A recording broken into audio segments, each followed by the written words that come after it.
ಶ್ರೀಕಾಂತ್ಗೆ discharge ಆಗಿತ್ತು. ನಿಖಿಲ್ ಮತ್ತು ಹರ್ಷ ಇಬ್ಬರು ಹಾಸ್ಪಿಟಲ್ನಿಂದ ಶ್ರೀಕಾಂತ್ ಮತ್ತು ಗೌರಿಯನ್ನು ಕರೆದುಕೊಂಡು ಹೊರಟಿದ್ದರು. ಅಜ್ಜಿ ಶ್ರೀಕಾಂತ್ನನ್ನು ಕಾಯುತ್ತಿದ್ದರು. ಮನೆಗೆ ಬಂದ ಶ್ರೀಕಾಂತ್ ನೋಡಿ ಅಜ್ಜು ಕಣ್ಣಲ್ಲಿ ನೀರು ತುಂಬಿತ್ತು. ಕಣ್ಣೀರು ಹಾಕುತ್ತಲೇ ಅವನನ್ನು ತಬ್ಬಿ ಬಾಚಿ ಹಿಡಿದು, ಏನಾಯ್ತು ನಿನಗೆ ಶ್ರೀ, ಜಾಸ್ತಿ ಆಗಿದ್ಯಾ, ಎಲ್ಲಿ ತೋರಿಸು, ಗಾಯ ತೋರಿಸು ಎನ್ನುತ್ತಾ ಮೈ ತಡವಾಡಿದರು. ಗೌರಿಯನ್ನು ನೋಡಿ, ನೀನೂ ಹೇಳಬಾರ್ದ ಮಗಳೇ, ಇವರೇನೋ ನನ್ನಿಂದ ಮುಚ್ಚಿಡ್ತಾರೆ ಅಂದರೆ ನೀನೂ ಹಾಗೆಯಾ ಎಂದರೆ ತಕ್ಷಣ ಅಜ್ಜಿಯ ಮಾತಿಗೆ ಬ್ರೇಕ್ ಹಾಕಿದ ನಿಖಿಲ್, ಸ್ಟಾಪ್ ಅಜ್ಜಿ, ನೀವು ಇವಾಗ ಹೇಳಿದ್ದಕ್ಕೆ ಇಷ್ಟೊಂದು ರಂಪ ಮಾಡ್ತಿದ್ದೀರಾ. ಇನ್ನು ನಿಮಗೆ ಆಕ್ಸಿಡೆಂಟ್ ಆದಾಗಲೇ ಹೇಳಬೇಕಿತ್ತಾ? ಏನಾದರೂ ನಾವು ಮೊನ್ನೆ ಹೇಳಿದರೆ ನಿಮ್ಮನ್ನು ನೋಡೋಕ್ಕೆ ಡಾಕ್ಟರ್ ಮನೆಗೆ ಬಂದಿದ್ದರು. ಇವಾಗ ಮೊನ್ನೆ ಹೇಳಿದ್ರಂತೂ ನೀವೇ ಹಾಸ್ಪಿಟಲ್ಗೆ ಹೋಗಬೇಕಿತ್ತು ಎಂದಿದ್ದನ್ನು ಕೇಳಿ ಗೌರಿ, ಅಯ್ಯೋ ಅಣ್ಣ, ಏನು ಹೇಳ್ತಿದ್ದೀರಾ ಅಣ್ಣ, ಏನಾಗಿತ್ತು ಅಜ್ಜಿಗೆ ಎಂದು ನಿಖಿಲ್ನನ್ನು ಕೇಳಿದಳು. ನಿಖಿಲ್ ಅಣ್ಣನಿಗೆ ಆಕ್ಸಿಡೆಂಟ್ ಆಗಿದ್ದನ್ನು ಕೇಳಿ, ಕರ್ನಾಟಕದಲ್ಲಿ ಇರುವ ನದಿಗಳೆಲ್ಲವೂ ನಿನ್ನೆ ನಮ್ಮನೆಯಲ್ಲೇ ಹರಿದಿದ್ದವು. ನೀವಿರಲಿಲ್ವಲ್ಲ, ಹಾಗಾಗಿ ಗೊತ್ತಿಲ್ಲ.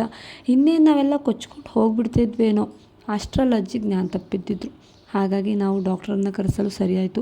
ಇಲ್ಲ ಅಂದಿದ್ರೆ ನಾವು ಏನು ಮಾಡಬೇಕಿತ್ತಪ್ಪ. ಅಜ್ಜಿಯ ಕಣ್ಣೀರಿನ ಕೊಳದಲ್ಲಿ ನಾವೆಲ್ಲ ಸೇರಿ ಹರ್ಕೊಂಡು ಬಂದು ನಿಮ್ಮ ಹಾಸ್ಪಿಟ್ಲಲ್ಲೇ ಬಿದ್ದಿರ್ತಿದ್ವೇನೋ ಎನ್ನುವಾಗ, ಅಜ್ಜಿ ನೀವೇನು ಯೋಚನೆ ಮಾಡಬೇಡಿ, ನಾವಿದ್ದೀವಲ್ವಾ, ನೀವು ದಯವಿಟ್ಟು ನಿಮ್ಮ ಆರೋಗ್ಯದ ಕಡೆ ಗಮನ ಕೊಡಿ ಅಜ್ಜಿ ಎಂದು ಅವರಿಗೆ ಸಮಾಧಾನ ಮಾಡಿದಳು ಗೌರಿ. ಅಷ್ಟರಲ್ಲಿ ಆರತಿ ತಟ್ಟೆ ಹಿಡಿದು ಬಂದ ರುಕ್ಮಿಣಿ ಶ್ರೀಕಾಂತ್ಗೆ ಆರತಿ ಮಾಡಿ ಮನೆಯೊಳಗೆ ಕರೆದುಕೊಂಡಿದ್ದರು. ಗೌರಿ ಶ್ರೀಕಾಂತ್ ಮನೆಯೊಳಗೆ ಬಂದಿದ್ದರು. ಗೌರಿಗೆ ಚೈತ್ರ ಮಾತ್ರ ಗುನುಗುತ್ತಿತ್ತು. ಶ್ರೀಕಾಂತ್ ಹಾಸ್ಪಿಟಲಿಂದ ಬಂದವನಿಗೆ ಮನೆಯ ವಾತಾವರಣ ಖುಷಿಯಿಂದ ತುಂಬಿತ್ತು.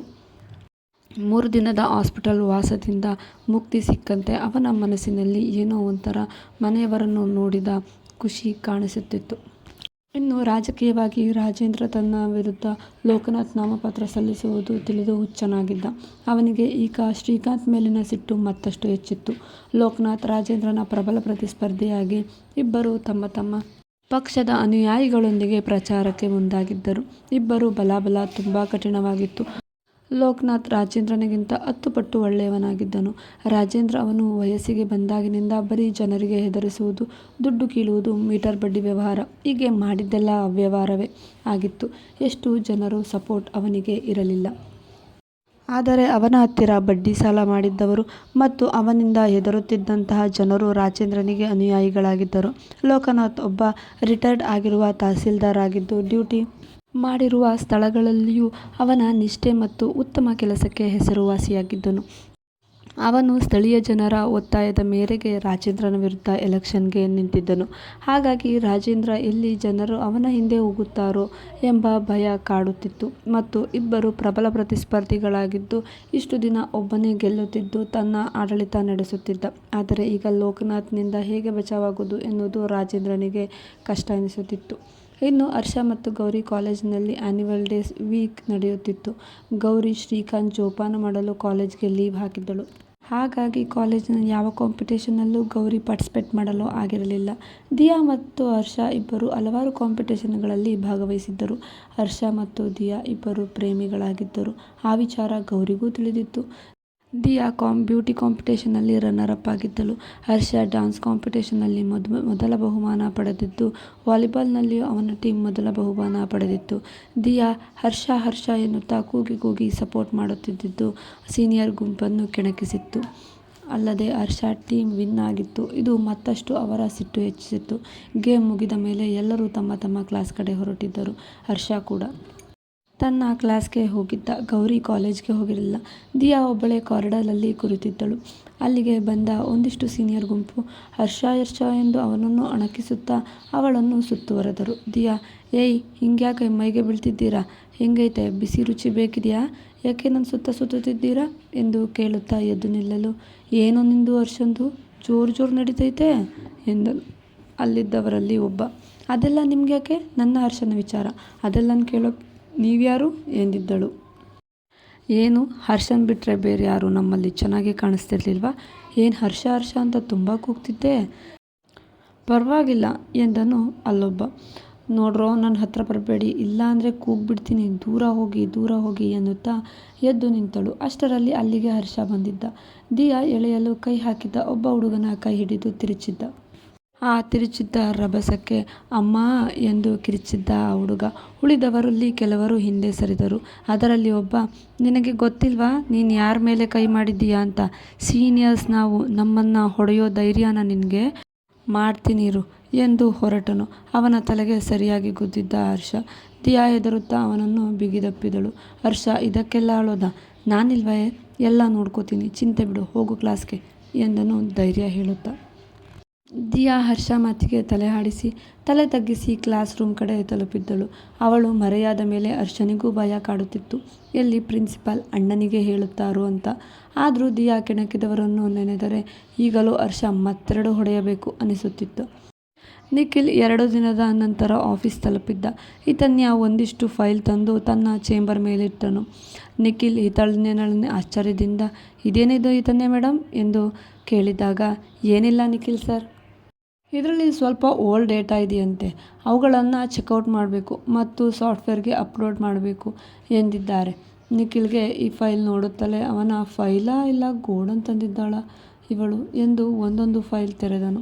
ಅವನನ್ನು ನಗುತ್ತಾ ನೋಡುತ್ತಿದ್ದಳು ಹಿತನ್ಯ. 3 ದಿನ ತನಗೆ ಹೇಳದೆ ರಜಾ ಹಾಕಿದ್ದಕ್ಕೆ ಅವಳು ಬೇಕಂತಲೇ ಈ ಕೆಲಸವನ್ನು ತಂದು ಅವನಿಗೆ ಇಟ್ಟಿದ್ದಳು. ಆದರೆ ನಿಖಿಲ್ ಇದೆಲ್ಲಿ ಆಫೀಸಿಂದ ಕೊಟ್ಟಿರೋ ಕೆಲಸವೇನೋ ಅಂತ ಅಂದ್ಕೊಂಡಿದ್ದ. ಹಿತನ್ಯ ಆ ಆಫೀಸ್ನ ಓನರ್, ಅದು ನಿಖಿಲ್ಗೆ ಗೊತ್ತಿರಲಿಲ್ಲ. ಹಿತನ್ಯಗೆ ನಿಖಿಲ್ ಮುಗ್ಧತೆಗೆ ಸೋತಿದ್ದಳು. ಮಾತನಾಡುವುದನ್ನು ನೋಡಿದ್ದಳು ಮತ್ತು ಹಿತನ್ಯ ಎದುರು ಸ್ಕೂಲ್ ಸ್ಟಿಕ್ ಟೀಚರ್ ಬಂದಾಗ ಗಪ್ಪನೆ ಕೂರುವ ಮಗುವಂತಿದ್ದ ನಿಖಿಲ್ ಜಾಸ್ತಿ ಇಷ್ಟ ಆಗಿದ್ದ ಹಿತನ್ಯಗೆ. ಹಾಗಾಗಿ ಈ ಕಂಪನಿಯಲ್ಲಿ ತನಗೂ ಕೆಲಸ ಕೊಡುವಂತೆ ಅಪ್ಪನಿಗೆ ಹೇಳಿ ಕೆಲಸಕ್ಕೆ ಬಂದಿದ್ದಳು. ನಿಖಿಲ್ ಸ್ವತಃ ಹಿತನ್ಯಗೆ 1-2 ವಾರದ ಸೀನಿಯರ್. ಆದರೂ ಅವನು ಹಿತನ್ಯ ಎದುರುತ್ತಿದ್ದ. ಪ್ರಪಂಚಕ್ಕೆ ಎದೆಕೊಟ್ಟು ನಿಲ್ಲಬಲ್ಲ ಗಂಡು ಮಕ್ಕಳು ಹೆಣ್ಣು ಮಕ್ಕಳ ಎದುರು ಸೋಲುವುದು ನಮ್ಮ ಹೆಣ್ಣುಮಕ್ಕಳಿಗೆ ಇಷ್ಟ ಅಲ್ವಾ? ಈ ಕಡೆ ಗೌರಿ ತನ್ನ ಕಾಲೇಜ್ ಬಿಟ್ಟು ಶ್ರೀಕಾಂತ್ ಆರೈಕೆಯಲ್ಲಿ ಮುಳುಗಿದ್ದಳು. ಶ್ರೀಕಾಂತ್ ಎಷ್ಟೇ ಹೇಳಿದರೂ ಗೌರಿ ಮಾತ್ರ ಯಾರ ಮಾತನ್ನು ಕೇಳುವ ಹಾಗಿರಲಿಲ್ಲ. ಅವಳಿಗೂ ಸದ್ಯ ತನ್ನ ಪತಿಯ ಸೇವೆಯೇ ಹೆಚ್ಚಾಗಿತ್ತು. ಪ್ರತಿದಿನ ಅವನ ಶುಭೋದಯದಿಂದ ಶುರುವಾಗಿ ಶುಭರಾತ್ರಿಯವರೆಗೂ ಅವನ ಪ್ರತಿ ಕೆಲಸದ ಉಸ್ತುವಾರಿ ಗೌರಿಯದ್ದೇ ಆಗಿತ್ತು. ಶ್ರೀಕಾಂತ್ ಗೌರಿಗೆ ಮತ್ತಷ್ಟು ಹೊಗ್ಗಿ ಹೋಗಿದ್ದ. ಅವಳ ಪಟಪಟ ಮಾತು, ನಗು, ಸಾನ್ನಿಧ್ಯ ದಿನದ ಪ್ರತಿ ಕ್ಷಣವೂ ಅನುಭವಿಸುತ್ತಿದ್ದ. ಈಗ 1 ವಾರ ಬೆಡ್ ರೆಸ್ಟ್ ಮಾಡಿದ್ದ ಶ್ರೀಕಾಂತ್ ಹಾಸ್ಪಿಟಲ್ಗೆ ಹೋಗಿ ತನ್ನ ಬ್ಯಾಂಡೇಜ್ ಬಿಚ್ಚಿಸಿ ಬಂದಿದ್ದ. ಸ್ವಲ್ಪ ಫ್ರೀ ಅನಿಸುತ್ತಿತ್ತು. ಅವನ ನೋವು ಎಲ್ಲ ಕಡಿಮೆಯಾಗಿ ಹಾಗಾಗಿ ಡ್ಯೂಟಿಗೆ ಹೊರಡುವುದಾಗಿ ಹೇಳಿದ. ಆದರೆ ಗೌರಿ ಮೇಡಮ್ ಒಪ್ಪಿಗೆ ಸಿಗಬೇಕಲ್ವಾ? ಹಾಗಾಗಿ ಅವಳು ಗೌರಿ ಅಂತೂ ಹೋಗಕೂಡದು ಎಂದು ಪಟ್ಟು ಹಿಡಿದು ಕುಳಿತಿದ್ದಳು. 1 ವಾರ ಡ್ಯೂಟಿಗೆ ಹೋಗದಂತೆ ಡಾಕ್ಟರ್ ಕೂಡ ಹೇಳಿದ್ದರು. ಆದ್ದರಿಂದ ಗೌರಿಯ ಮಾತಿಗೆ ಮಣಿಯದೆ ಶ್ರೀಕಾಂತ್ಗೆ ವಿಧಿ ಇರಲಿಲ್ಲ. ಮನೆಯವರಿಗೆ ಯಾರಿಗೂ ಬಗ್ಗದ ಶ್ರೀಕಾಂತ್ ಗೌರಿಗೆ ಸೋಲುವುದು ನೋಡಿ ಖುಷಿ ಪಡುತ್ತಿದ್ದರು. ಗೌರಿ ಕೂಡ ಕಾಲೇಜ್ಗೆ ಹೋಗಲು ಶುರು ಮಾಡಿದ್ದಳು. ಆನ್ಯುವಲ್ ಡೇ ಹತ್ತಿರ ಬಂದಿದ್ದರಿಂದ ಕೆಲವೊಂದು ಡ್ಯಾನ್ಸ್ ಪ್ರಾಕ್ಟೀಸ್ ಇದ್ದಿತ್ತು ಮತ್ತು ಕಾಲೇಜ್ ಕಡೆಯಿಂದ ಶ್ರೀಕಾಂತ್ಗೆ ಹೇಳಿ ಬರುವಂತೆ ಹೇಳಿದ್ದರು. ಹಾಗಾಗಿ ಗೌರಿ ಕಾಲೇಜ್ ತಲುಪಿದ್ದಳು. ಶ್ರೀಕಾಂತ್ ಇನ್ನು ಯಾವುದೇ ಗಾಡಿ ಚಲಾಯಿಸದ ಕಾರಣ ಹರ್ಷನ ಜೊತೆ ಹೋಗಿದ್ದಳು. ಕಾಲೇಜ್ಗೆ ದಿಯಾ ತುಂಬ ದಿನದ ನಂತರ ಕಾಲೇಜಿನಲ್ಲಿ ಗೌರಿ ನೋಡಿ ಖುಷಿಪಟ್ಟು ಕುಣಿದಿದ್ದಳು. ಹರ್ಷ ತನ್ನ ಕ್ಲಾಸ್ಗೆ ಹೋಗಿದ್ದ. ದಿಯಾ ಗೌರಿ ಇಬ್ಬರು ಕ್ಲಾಸ್ಗೆ ಹೋಗುವಾಗ ಮೊನ್ನೆಯಷ್ಟೇ ಚುಡಾಯಿಸಿ ಹರ್ಷನಿಂದ ಏಟು ತಿಂದಿದ್ದ ಸೀನಿಯರ್ ಗ್ರೂಪ್ ದಿಯಾಗೆ ಬೇಕಂತಲೇ ಬಂದು ಗುದ್ದಿದ್ದರು. ದಿಯಾಗೆ ಇದು ಅರ್ಥವಾಗಿತ್ತು. ಆದರೆ ಗೌರಿ ಏಯ್ ಎನ್ನುವಾಗ ದಿಯಾ ಅವಳ ಕೈ ಹಿಡಿದು ಸುಮ್ಮನಿರಿಸಿದಳು. ದಿಯಾ ಮುಖದಲ್ಲಿ ಗಾಬರಿ ಎದ್ದು ಕಾಣುತ್ತಿತ್ತು. ಏನೋ ಸಮಾಚಾರ ಇದೆ ಎಂದು ಅವಳಿಗೆ ಅರ್ಥವಾಯಿತು. ಭಯದಲ್ಲಿದ್ದ ದಿಯಾಗೆ ಗೌರಿ ಸಮಾಧಾನ ಮಾಡಿ ತನ್ನ ದುಪ್ಪಟ್ಟ ಸೊಂಟಕ್ಕೆ ಬಿಗಿ ಮಾಡಿ, ಯಾಕಪ್ಪ ಹುಡುಗಿ ಓಡಾಡೋದು ಕಣ್ಣು ಕಾಣಲ್ವಾ? ಕಣ್ಣೇನು ತಲೆ ಮೇಲಿದೆಯಾ ಇಲ್ಲ ಮುಖದ ಮೇಲೆ ಇದೆಯಾ? ಹುಡುಗಿರನ್ನ ಗುದ್ಕೊಂಡು ಓಡಾಡ್ತೀಯಲ್ಲ, ಜನ ಮುಂದೆ ಹಿಂದೆ ಓಡಾಡೋದು ಕಾಣ್ದಷ್ಟು ಕಣ್ಣು ಹೋಗ್ಬಿಟ್ಟಿದಾವ ಎಂದುತ್ತಾ ಎದುರಿರುವವನ ಮುಂದೆ ಬಂದು ನಿಂತಳು. ಅವನು ನಗುತ್ತಾ, ನೋಡ್ರೋ ಮಿಸ್ ಕಾಲೇಜ್ ರನ್ನರ್ ಅಪ್ ಆಗಿರೋದಾಳೆ, ಇವಳಿಗೆ ಇಬ್ಬಿಬ್ರು ಬಾಡಿ ಗಾರ್ಡ್, ಇನ್ನೇನಾದರೂ ಮಿಸ್ ಇಂಡಿಯಾ ಆಗಿಬಿಟ್ರೆ ಕೇಳೋದೇ ಬೇಡ, ಮೈ ಕೈಗೆಲ್ಲ ಒಬ್ಬೊಬ್ಬರು ಬಾಡಿ ಗಾರ್ಡ್ ಇಟ್ಕೊಂಡ್ಬಿಡ್ತಾಳೆ ಎನ್ನುತ್ತಾ ಅವಳ ದೇಹವನ್ನೇ ಅಸಹ್ಯವಾಗಿ ನೋಡುತ್ತಾ ಹೇಳಿದನು. ಅವನು ನೋಡುತ್ತಿದ್ದ ಅಸಹ್ಯ ನೋಟದಿಂದ ತಪ್ಪಿಸಿಕೊಳ್ಳಲು ಬೇರೆಡೆಗೂ ನೋಡುತ್ತಿದ್ದ ದಿಯಾ ಕೆನ್ನೆಗೆ ಕೈ ಹಾಕಲು ಮುಂದಾದ. ಅಷ್ಟರಲ್ಲಿ ಅವನ ಕೆನ್ನೆಯ ಮೇಲೆ ಗೌರಿ ಬರೆ ಬರುವಂತೆ ಗೂಸ ಕೊಟ್ಟಿದ್ದಳು.